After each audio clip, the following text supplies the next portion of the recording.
नमस्कार साथियों, analyser app में आप सभी का स्वागत है। एडीओ के विषय में बहुत खबरें आ रही हैं कि एडीओ की वैकेंसी अब आने वाली है, एडीओ की वैकेंसी अब आने वाली है। तो ये बात तो सच है कि एडीओ की वैकेंसी आने वाली है। बहुत कुछ परिवर्तन भी एडीओ की वैकेंसी में किया गया है, खासकर उसके सिलेबस, उसके नंबर ऑफ पोस्ट, इन सब विषयों पर बहुत सारे परिवर्तन किए गए हैं। तो सबसे महत्वपूर्ण बात यह है कि आप कितने जागरूक हैं और किस तरीके से अपनी तैयारी की शुरुआत कर रहे हैं या कर चुके हैं, या पहले आपने तैयारी कर ली है। क्योंकि एडीओ के विषय में ना 2021 2020 से ही बातें बननी शुरू हो गई कि एडीओ आएगा, एडीओ आएगा, एडीओ आएगा। तो अब कोई जब एडीओ के विषय में बात भी करता है कि एडीओ की वैकेंसी आएगी, तो लोग भरोसा ही नहीं करते कि एडीओ की वैकेंसी आएगी। कुछ दिन पहले मैंने एक वीडियो डाला था कि वित्त विभाग के पास चला गया है मंजूरी के लिए, तो ये वो पोस्ट आना ही आना है। तो कई लोगों ने उसमें नीचे में मुझे गालियां लिखी, तो वो भी खैर उनका अपना काम धंधा है, गाली लिखने वालों का भी। लेकिन ठीक है, चलिए शुरुआत करते हैं एक एक बिंदु से। जो परिवर्तन है उन परिवर्तनों को भी देखते जाएंगे। सबसे पहले ही बात तो पहला परिवर्तन जो है योग्यता के विषय में जो था कि किसी भी स्ट्रीम से वो कॉलेज पास आउट हो, यानी वो हो ग्रेजुएशन हो, तो उसमें कोई परिवर्तन नहीं है, अभी भी योग्यता वही है। मैं ये संभावित परिवर्तन बता रहा हूं, अभी तो नोटिफिकेशन जब आएगा तो उसमें फाइनल होगा कि क्या परिवर्तन है क्या परिवर्तन नहीं है। लेकिन जब नोटिफिकेशन आएगा तो उसके बाद मुश्किल से आपको 40 दिन मिलने वाले हैं। उन 40 दिनों में आप क्या क्या पढ़ेंगे? सिलेबस भी बहुत विस्तृत है, ऐसा नहीं है कि छोटा सा सिलेबस है, सिलेबस को भी पढ़ना पड़ेगा। ठीक है। दूसरी बात, आयु सीमा में भी कोई परिवर्तन नहीं है, छत्तीसगढ़ के मूल निवासी होना चाहिए, इसमें भी कोई मुद्दे की बात वो नहीं, मतलब कुछ चेंजेस नहीं। सबसे महत्वपूर्ण बात जो है ना, वो है कि पहले पोस्ट जो था वो 400 आने का था, अब ये पोस्ट आ गया है 200। अब ये जो 200 पोस्ट है, तो अब इस 200 पोस्ट में भी अगर आप कैटेगरी वाइज देखेंगे तो जनरल कैंडिडेट के लिए लगभग 60 पोस्ट मिलेंगे और लगभग 24 पोस्ट के आसपास महिला जो जनरल कैंडिडेट होगी उनके लिए आरक्षित हो जाएगा। इस तरीके से करके सभी वर्ग के लोगों के लिए आरक्षण के हिसाब से 200 पोस्ट बढ़ जाएंगे। तो लगभग आप एक जो सेक्टर है या फिर एक जो कैटेगरी है, जैसे ओबीसी कैटेगरी है, उसमें आप देखेंगे कि बहुत कम पोस्ट है। देखने के लिए 200 है, देखने के लिए पोस्ट तो 200 है, लेकिन चूंकि एक कैटेगरी में जब डिवाइड होगा ना तो पोस्ट बहुत कम हो जाएगा। कहना बस इतना चाहता हूं कि कंपटीशन आसान नहीं है। आपको जनरल में है, अगर आप जनरल में फाइट कर रहे हैं तो आपको इस 200 में तो फाइट ही नहीं है। आपका आपका फाइट ये 60 में है, केवल आपके पास 60 ही पोस्ट हैं जनरल के लिए, ध्यान रखिएगा, 200 पोस्ट नहीं है। तो दिमाग से ये पहली बात निकाल दीजिए कि 200 पोस्ट। दूसरी बात, अगर मैं कुछ और बातें करूं तो दूसरा जो परिवर्तन है वो परिवर्तन होगा खासकर पीजीडीआरडी को लेकर। ग्रामीण विकास में जिन लोगों ने डिप्लोमा कर रखा है, क्या बोलते हैं इसको, पीजीडीआरडी बोलते हैं ना, पीजीडीआरडी। तो इस विषय में भी लोगों के बड़े कंफ्यूजन है कि क्या पिछले बार जब 2017 में एग्जाम हुआ तो 2017 के एग्जाम में पीजीडीआरडी वालों को, यानी जिन्होंने ग्रामीण विकास से डिप्लोमा कर रखा है, उनको कोई मतलब विशेष आरक्षण या विशेष संरक्षण की बात नहीं थी। जब एग्जाम हो गया तो एग्जाम होने के बाद फिर एक नोटिफिकेशन नया आया कि जो पीजीडीआरडी करे हैं उनको 15% का अधिक अंक प्राप्त दिया जाएगा। 15% का अधिक अंक प्राप्त देने का मतलब क्या है कि अगर उनके 100 अंक हैं तो कैलकुलेट होकर के 115 अंक हो जाएंगे। उसी प्रकार से 110 अंक है तो कैलकुलेट होकर के इसका 15% एक्स्ट्रा निकाल देंगे, तो जो भी होगा वो अंक हो जाएगा। तो इस प्रकार से तो जब 2017 में ये चीज हुआ तो 2017 के बाद इसमें एक नियम ही बन गया कि जब भी एडीओ का एग्जाम होगा तो एडीओ के एग्जाम में पीजीडीआरडी वालों को 15% अंक अधिक दे दिया जाएगा, इसमें कोई समस्या नहीं है। तो अब देखिए, सबसे पहली बात, अगर आपके पास पीजीडीआरडी का डिप्लोमा का सर्टिफिकेट नहीं है तो आप सीधे सीधे अगर 15 अंक पीछे हो जाएंगे 100 में, सीधे सीधे 15 अंक। और एक महत्वपूर्ण बात ये कहें तो इस पर तो मैं थोड़ा सा भी और बात करूंगा, पीजीडीआरडी वाले पे थोड़ा सा और बात करूंगा, इतना में मेरा बात खत्म नहीं होगा। तीसरी बात जो है वो है नंबर को लेकर के। नंबर को लेकर के जो परिवर्तन होने वाले हैं, वो परिवर्तन जो होने वाले हैं, वो पहले क्या होता था, इसमें से 30 अंक का प्रश्न पूछता था, इस भाग से भी 30 अंक का सिलेबस है ना आपका, इसमें से भी 30 ऐसे करके 150 अंक के प्रश्न पूछे जाते थे। लेकिन इस बार का जो एग्जाम होगा ये संभवतः 150 की जगह में 100 अंक का ही प्रश्न पूछा जाएगा। मतलब इस भाग से 20, हर एक भाग से 20-20 अंक के प्रश्न पूछे जाएंगे, 20-20 प्रश्न पूछे जाएंगे, तो टोटल 100 ही प्रश्न होगा। तो पहले जो 3 घंटे का एग्जाम होता था अब वो कन्वर्ट हो जाएगा कितने में, 2 घंटे के एग्जाम। आगे बात अगर कहें इसकी विशेषता की, इस पोस्ट के पीछे इतनी मारामारी क्यों है, तो इस पोस्ट के लिए पीछे इतनी मारामारी क्यों है जानते हो? क्योंकि पूरा सिलेबस देखना ना, बच्चे किससे डरते हैं, इंग्लिश से डरते हैं, बच्चे मैथ से डरते हैं, बच्चे डरते हैं रीजनिंग से, वो सब तो है ही नहीं। जीएस का भी अगर मैं बात करूं, जीएस की भी बात पर अगर फोकस करें, पहले पॉइंट से मैं बात करूं इस भाग से, अभी पीजीडीआरडी पे कुछ बातें मेरी बची हुई हैं उसको भी मैं पूरा करूंगा। अगर इस भाग से भी बात करें तो इस भाग से मुख्य रूप से 2 ही मतलब सब्जेक्ट से प्रश्न पूछा जाता है। एक तो होता है पॉलिटी, और पॉलिटी जिसको आप राज व्यवस्था कहते हैं, और दूसरा पूछा जाता है छत्तीसगढ़ से संबंधित प्रश्न। और बाकी सामान्यतः इससे प्रश्न नहीं पूछा जाता अन्य भागों से। लेकिन ध्यान रखिएगा, एक विशेष बात मैं आपको बता देता हूं, चूंकि सामान्य ज्ञान शब्द का उपयोग किया गया है तो जरूरी नहीं कि सामान्य ज्ञान में एक पॉलिटी ही पूछे और छत्तीसगढ़ ही पूछे, इसके बाहर से भी प्रश्न पूछ सकता है, उसके पास ऑप्शन है, जो एग्जामिनर है उसके पास पूछेंगे। अब मैं बात करूं पॉइंट नंबर 3 की, पॉइंट नंबर 2 की बात अभी नहीं हुई है। पंचायती राज की जानकारी से संबंधित आपको अगर मैं बात करूं पंचायती राज के विषय में, तो इसमें भी आपको 2 तरीके के प्रश्न देखने को मिलेंगे, या दोनों तरीकों से आपको तैयार करना चाहिए। किन दोनों तरीकों से?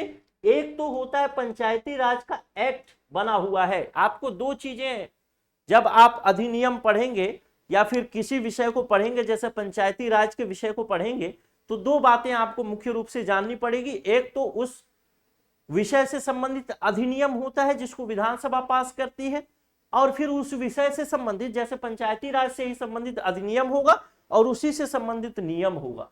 तो एक्ट जिसको अधिनियम के नाम से जाना जाता है, और एक होता है नियम, और ये नियम बनाने का अधिकार होता है स्टेट गवर्नमेंट को। तो यहां 2 भागों से आपको यहां पर भी कवर करना होगा, तब जाकर के पंचायती राज कवर होगा। और इतना ऐसा नहीं है, कंपटीशन बहुत टफ है इसमें, बहुत ज्यादा, मतलब ये वास्तविकता है कि कंपटीशन टफ है। क्योंकि कट ऑफ की अगर मैं बात करूं ना, बहुत कठिन भी पेपर आया, बहुत कठिन पेपर आया, तो भी कट ऑफ की बात कर लीजिए कि 115 के आसपास कट ऑफ है जनरल का। 115 भी नहीं बोलेंगे तो 110 तो बोल ही सकते हैं, उससे नीचे की तो कोई बात नहीं कर सकते, क्योंकि पीजीडीआरडी वालों को वैसे ही 15% एक्स्ट्रा मिल जाएगा। तो 110 से नीचे में तो कोई सिलेक्शन नहीं है। इसका मतलब ये है कि ये जो भाग है, इस भाग में आपको अपना पूरा 25, अगर 20 प्रश्न पूछेगा तो 20 में से 19-20 प्रश्न ही आपको सही करने पड़ेंगे, क्योंकि यहां से आप गच्चा खा जाएंगे, आजीविका में कुछ चीजें गच्चा खा जाएंगे, हिंदी में हो सकता है, हिंदी को भी आप अच्छा कर सकते। तो अब ये 2 भागों की बात हो गई, एक तो ये हो गया और एक दूसरा तीसरा पॉइंट हो गया। अब चौथे पॉइंट, 5वें पॉइंट की बात करूं हिंदी की, तो हिंदी ऐसा विषय कि जितना प्रैक्टिस, जितनी क्लियरिफिकेशन, जितना कंसेप्ट क्लियर, उतना बेहतर है। हिंदी में भी 100% मार्क्स गेन किया जा सकता है, क्योंकि यहां पे लिखने वाली हिंदी नहीं होगी, आपसे मल्टीपल चॉइस क्वेश्चन पूछा जाएगा ना, तो लिखने वाला तो हिंदी है ही नहीं, तो फिर नंबर कटने का कोई चांस नहीं। तो मल्टीपल चॉइस क्वेश्चन में आप 100% सही कर सकते हैं हिंदी। अब 2 पॉइंट पर मैं अगर बात करूं आजीविका से संबंधित विषय पर और ग्रामीण विकास की फ्लैगशिप योजनाओं पर, ये 2 बिंदु ऐसे हैं, ये 2 बिंदु सभी को डराएंगे। उन बच्चों को भी डराएंगे जो एडीओ के सिलेबस से पहले से वाकिफ है, पहले से जानते हैं एडीओ का सिलेबस और पढ़ चुके हैं, 2021 से पढ़ रहे हैं, 2022 से पढ़ रहे हैं कि अब एडीओ आने वाला है, अब एडीओ आने वाला है, अब एडीओ आने वाला है। तो उनको तो इस प्रकार से डराएंगे या फिर इस प्रकार से उनके गलत होंगे कि आप सोच नहीं सकते। कैसे? देखिए, आजीविका में ना बहुत सारी चीजें जो है वो डेटा है। अब इस डेटा को जो बच्चा पहले पढ़ चुका है, जो स्टूडेंट, उसको अपडेट करना पड़ेगा। और अपडेशन में जरा सा भी चूक हुआ मतलब आपका 1 नंबर सीधा सीधा गया, कहीं पे कोई बात नहीं है, 1 नंबर सीधा सीधा गया, एक प्रश्न आपका गलत हो गया, जरा सा चूक हुआ। तो इसको देखिए, पुराना आप सारी चीजें इसमें पढ़ रहे होंगे लेकिन आपको डेटा बहुत ध्यान से अपडेट करना पड़ेगा, एक एक पॉइंट अपडेट करना पड़ेगा। और दूसरी बात, इसका जो एरिया है ना, एरिया बोल सकते हैं, क्या बोल सकते, एरिया मतलब जो सिलेबस है इतना वाइड है, ये भी एक समस्या है। किसको पढ़ूं किसको छोड़ दूं, ये आइडिया भी आपको खुद से तैयार करना पड़ेगा, बाकी कोई रास्ता। ग्रामीण विकास की फ्लैगशिप योजनाओं की अगर मैं बात करूं तो फ्लैगशिप योजनाओं में 2 चीजें आपको बहुत ध्यान से पढ़नी पड़ेगी। एक तो बेसिक, जैसे राष्ट्रीय ग्रामीण रोजगार गारंटी योजना है तो उसका जो बेसिक एक्ट है उसको पढ़ना पड़ेगा। फिर वही बताया ना, जैसे पंचायती राज में बताया एक अधिनियम पढ़ना पड़ेगा, एक नियम, वैसे ही इसमें भी पढ़ना पड़ेगा। लेकिन इसमें एक तीसरी चीज भी पढ़नी पड़ेगी और वो है डेटा, और यही डेटा रूल आएगा। एडीओ में चूंकि मैथ नहीं है, चूंकि इंग्लिश नहीं है, चूंकि रीजनिंग नहीं है, तो आप ये सोच लीजिए कि लगभग 8 से 9 लाख फॉर्म तो जाना ही जाना है। इसमें कोई डाउट वाली बात नहीं है कि 8 से 9 लाख फॉर्म लगभग जाएगा।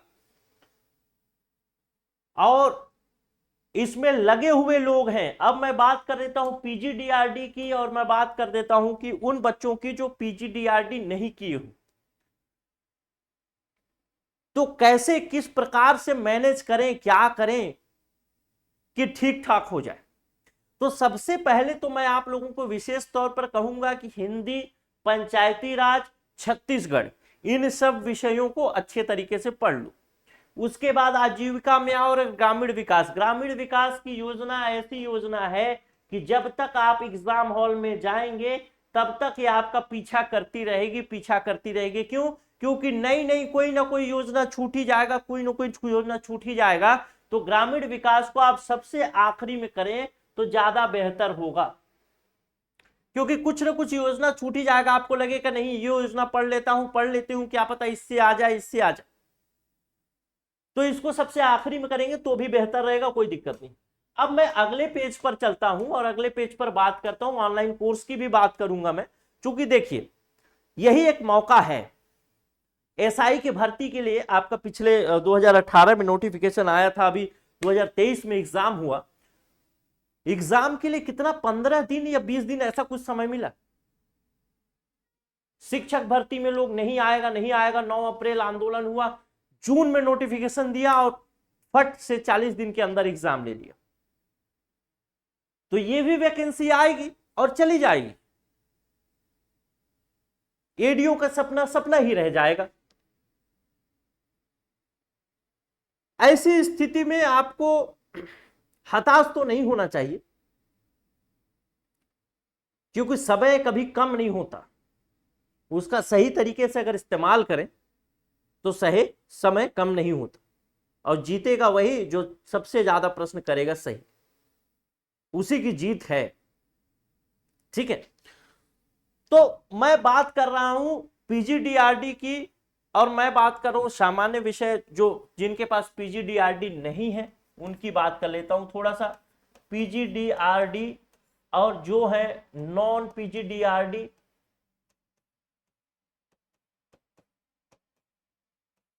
अब आप लोगों को ये चीज हताश और निराश नहीं होना है कि पीजीडीआरडी वाले तो 15% अंक अधिक लेकर के, 15% उनको अधिक अंक मिलेगा ही तो उन्हीं का सिलेक्शन होगा। इसके लिए मैं आपको आंकड़ा दे देता हूं। पिछली बार जब 2017 में एग्जाम हुआ एडीओ का, तो 2017 के एग्जाम में लगभग लगभग 80 से 85% जो बच्चे थे जिनका सिलेक्शन हुआ एडीओ के एग्जाम में, वो नॉन पीजीडीआरडी वाले थे। इसका मतलब मैं कहना यह चाहता हूं कि जरूरी नहीं कि जिसके पास पीजीडीआरडी का कोर्स मतलब सर्टिफिकेट हो वही सिलेक्शन लेगा। दो बातें हैं देखिए, सिलेक्शन अगर मैं एक बात में कहूं कि सिलेक्शन लेगा कौन, तो सिलेक्शन वही लेगा जो पढ़ेगा, और कोई ऑप्शन नहीं। जो नहीं पढ़ेगा वो सिलेक्शन नहीं लेगा, ये बात कंफर्म। अब दो बातें इसमें ये हैं, देखिए पीजीडीआरडी और नॉन पीजीडीआरडी वाले में जब आपके पास कुछ सुविधाएं होती हैं, जैसे पीजीडीआरडी वालों के पास सुविधा है क्या कि उनके पास एक सर्टिफिकेट है जिसके वजह से उनको 15% अंक अधिक प्राप्त हो रहे हैं, तो लोग क्या करते हैं, अरे हमको तो 15% अंक अधिक प्राप्त हो जाएगा, तो थोड़े लेजी हो जाते हैं, थोड़े कमजोर हो जाते हैं। आखिर सोच के देखिए, अब एक बहुत प्रैक्टिकल चीज बोल रहा हूं, जिनको आरक्षण प्राप्त होता है एसटी एससी ओबीसी, इनको आरक्षण जो प्राप्त होता है, तो सामान्य तौर पर ये बच्चे ऊपर वाले रैंक पर क्यों नहीं जा पाते, फर्स्ट रैंक सेकंड रैंक क्यों नहीं जा पाते, क्यों हमेशा जनरल ही होते फर्स्ट रैंक सेकंड, क्यों, क्योंकि उनको लगता है कि चलो हम तो आरक्षण में हो जाएंगे, हमारा कट ऑफ कम जाएगा। लेकिन जनरल वाला हमेशा मरा जिया फाइट करता रहता कि अरे मेरा तो कुछ भी नहीं है, मेरे को रैंक फर्स्ट ही लाना है तभी होगा, नहीं तो नहीं हो, यही यही तो रहता है। तो एक जो सुविधा की वजह से ना बच्चे कमजोर होते हैं, कमजोर यानी लेजी होते हैं, सुस्त होते हैं, पढ़ते नहीं हैं, वो इनका एक डिसएडवांटेज है। और नॉन पीजीडीआरडी वालों के पास कुछ भी नहीं होगा, तो कुछ भी नहीं होने की वजह से तो जी जान लगा ही देंगे, और जब जी जान लगा देंगे तो सिलेक्शन होना ही, और कोई उपाय नहीं। इससे पहले मैंने जो बात कही, तो ध्यान रखना है पीजीडीआरडी वाले हों चाहे नॉन पीजीडीआरडी वाले हों, सबका सिलेक्शन हो सकता है, शर्त यह है कि व्यवस्थित तरीके से पढ़ें। इससे पहले वाले पेज में मैंने बहुत सारी बातें कही, खासकर आजीविका से संबंधित बात जब मैंने की तो डेटा के विषय में बात की, मैंने पंचायती राज के विषय में बात किया तो अधिनियम और नियम दोनों विषय में बात की, ग्रामीण विकास के विषय में भी मैंने बात की। तो ग्रामीण विकास में आपको तीनों चीजें पढ़नी है, एक तो अधिनियम पढ़ना है, उसका नियम पढ़ना है, फिर डेटा पढ़ना है, ये सारी चीजें पढ़नी है। अगर आप ये सब चीजें चाहे तो खुद से मेहनत कर सकते हैं, और खुद से मेहनत नहीं करना चाहते तो इससे पहले हमने ऑनलाइन कोर्स लॉन्च भी किया था एडीओ के लिए। जब सभी लोगों ने कहा कि नहीं एडीओ की वैकेंसी आएगी, तो हमें भी लगा कि एडीओ की वैकेंसी आएगी, तो हमने कोर्स लॉन्च कर दिया। लेकिन उस कोर्स में कुछ चीजें ऐसी हैं जो कि पुरानी हैं, जैसे अभी फ्लेक्सिब योजनाएं पुरानी हो गई, इसके अलावा जो ये आजीविका की चीजें हैं पुरानी हो गई। तो ये सब चीजें, पंचायती राज की कुछ चीजें अपडेटेड आई हैं, उन सब चीजों को, तो उन सब चीजों को सो पुरानी हो गई है। तो जो बच्चे पहले ज्वाइन किए थे, चूंकि हम एग्जाम तक वैलिडिटी देते हैं किसी भी कोर्स की, तो जो बच्चे पहले ज्वाइन किए थे उनको कोई घबराने वाली बात नहीं है। नया डेटा हम लोग शुरू कर रहे हैं, आजीविका पूरा पढ़ेंगे नया, उसके बाद ग्रामीण विकास पूरा पढ़ेंगे, और जो पुराने बच्चे कोर्स ज्वाइन किए हैं उनको 1 रुपए भी देने की आवश्यकता नहीं है, उसी फीस में उनको उपलब्ध होने वाला है। जो नए बच्चे हैं वो चाहे तो कोर्स को ज्वाइन कर सकते हैं, बिल्कुल नया चीज होगा, नया डेटा, सब चीज नया। क्योंकि अब पुराना पढ़ना, पुराना तो छोड़ ही दो, पुराना जो पढ़ रहे तो किताब तो अब छोड़ ही दो, क्योंकि सब चीज नया हो गया। नहीं तो फिर फंस जाओगे नए पुराने में, क्योंकि जब ऑप्शन में जाओगे ना, ABCD जब लिखेंगे, ऑप्शन होगा ABCD, तो उसमें एक होगा पुराना डेटा जो सबसे ऊपर होगा, और यही पुराना डेटा जो होगा वो रुला देगा, पता चला मार के आ गए पूरा ऑप्शन ए, और सही भी है लेकिन वो तो पुराना है, नया में तो चेंज हो गया है, अब कैसे करोगे। तो इस चीज को ध्यान रखना है कि पुराना डेटा से परहेज करना है। आप खुद से डेटा अपना अपडेट कर सकते हैं तो ठीक है, नहीं करना चाहते तो हमारा एनालाइजर का कोर्स ले सकते हैं आप, जिसमें आपको video classes, PDF, test series सारी चीजें उपलब्ध होंगी, और जिसका फीस मात्र 3499 रुपए हमने रखा हुआ है। क्योंकि देखिए समय गुजरेगा, एडीओ चला जाएगा, ये फीस तो बहुत मामूली सा फीस कह सकते हैं आप। लेकिन जिसके पास पैसे नहीं है ये भी फीस मामूली नहीं है। तो शुरुआत में जो कुछ स्टूडेंट होंगे, मेरे ख्याल से 50 स्टूडेंट हैं, उन 50 स्टूडेंट के लिए ऑफर की भी व्यवस्था है। मतलब ये फीस 3499 रुपए से कम फीस में आपको प्राप्त होगा। अब कितना डिस्काउंट प्राप्त होगा 50 स्टूडेंट को, ये जानकारी तो मैं यहाँ पे डिस्क्लोज नहीं कर सकता, या फिर मुझे नहीं है, ये मैं कह सकता हूँ मुझे नहीं है जानकारी। उसके लिए आप इस व्हाट्सएप नंबर पे 9617413676 पे एडीओ न्यू बैच ऐसा लिख के भेज सकते हैं। अगर आप ऐसा लिख के भेजेंगे तो आपको बताएंगे कि 3499 रुपए में आपको कितना डिस्काउंट प्राप्त होगा। अगर आपको चीजें पसंद आती हैं तो आप कोर्स को ज्वाइन कर सकते हैं और अच्छे से अपनी तैयारी को कर सकते हैं। जाग जाइए, अब समय बिल्कुल नहीं है। अब अचानक से नोटिफिकेशन आएगा और आपके पास कुछ भी हिलने डुलने का समय नहीं रहेगा। बाकी यहीं तक पूरी जानकारी थी, सारी चीजें मैंने लगभग बता दी। फिर भी आपके कुछ डाउट होते हैं तो नीचे कमेंट जरूर करिएगा। नमस्कार, जय हिंद।